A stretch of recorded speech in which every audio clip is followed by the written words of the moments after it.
आता बातमी आहे रायगड लोकसभा मतदारसंघासंदर्भातली। रायगडमध्ये भाजप आणि अजित पवार गटातील वाद आता चव्हाट्यावर आलाय। भाजपने रायगड लोकसभा मतदारसंघावर दावा केलाय, तर खासदार सुनील तटकरे यांचा उघडपणे विरोध करण्यात आलाय। माजी आमदार धैर्यशील पाटील यांना उमेदवारी मिळावी अशी माणगावच्या मेळाव्यात भाजपच्या कार्यकर्त्यांनी मागणी केली आहे। त्यामुळे आगामी काळात या मतदारसंघात दावे प्रतिदावे सुरू आहेत। आगामी काळात काय घडामोडी घडतात हे पाहणं महत्त्वाचं आहे। मात्र रायगड लोकसभा मतदारसंघावरून भाजप विरुद्ध अजित पवार गटात सामना रंगणार हे मात्र निश्चित झाले। रायगड लोकसभा मतदारसंघामध्ये आता भाजप विरुद्ध अजित पवार गटात सामना रंगण्याची शक्यता आहे। माणगावच्या मेळाव्यात भाजपच्या कार्यकर्त्यांनी ही मागणी केली आहे। माजी आमदार धैर्यशील पाटील यांना उमेदवारी मिळावी अशी मागणी यावेळी कार्यकर्त्यांनी केली आहे। या दरम्यान खासदार सुनील तटकरे यांचा मात्र उघडपणे विरोध करण्यात आला आहे।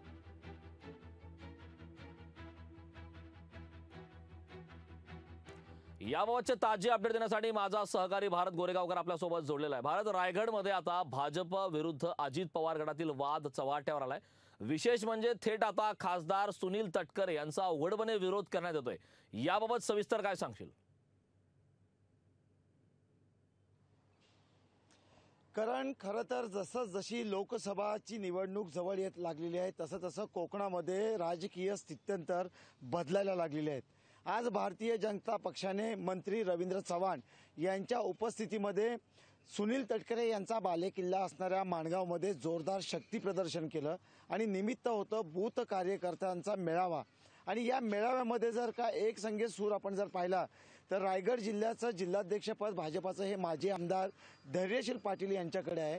आणि धैर्यशील पाटील हे शेतकरी कामगार पक्षामधनं भाजपमध्ये प्रवेश केलेले आहेत आणि ते लोकसभेसाठी भाजपाचे उमेदवार प्रबळ दावेदार असल्याचं मानलं जातंय।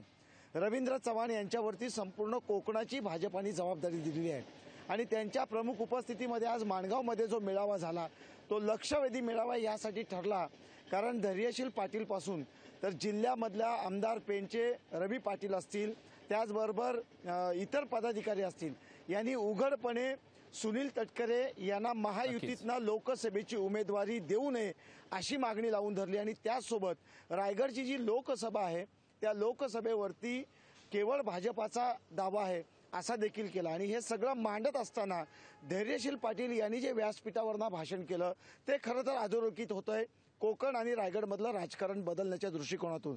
कारण धैर्यशील पाटील यांनी सुनील तटकरे हे या ठिकाणचे सिटिंग मेंबर आहेत म्हणून दावा करतात, परंतु त्यांच्यासोबत त्यावेळी निवडणुकीमध्ये असणाऱ्या 6 पैकी 5 आमदार हे त्यांच्यासोबत राहिले नसल्याची गणितं मांडली आणि पक्ष नेतृत्वाला हे पटवून देण्याचा प्रयत्न केला की सुनील तटकरे हे महायुतीतनं जर का संभाव्य उमेदवार असतील तर त्यांच्या विजयाची आशा कमी आहे।